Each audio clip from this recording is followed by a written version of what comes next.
Bago ang event, nag-relax muna ako habang umiinom ng liquor sa Bora. Tapos itatapat niyo sa akin, impersonator ni Dora.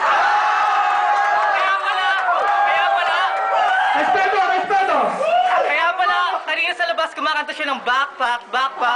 Kaya nilapitan ko siya at kumanta ako ng tiyanak.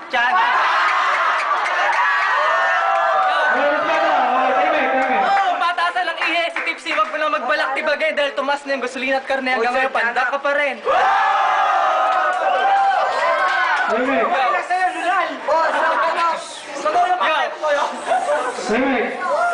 Kawawa ka naman kasi utak mo hindi na pwedeng i-gym. Pakiramdam ko ako si Pedro Penduko, kalaban ko'y duwendeng itim.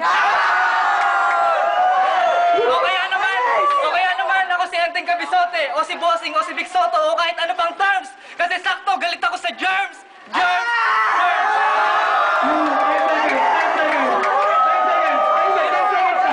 50D versus Poison, parang nilaban niyo yung tiger sa poodle.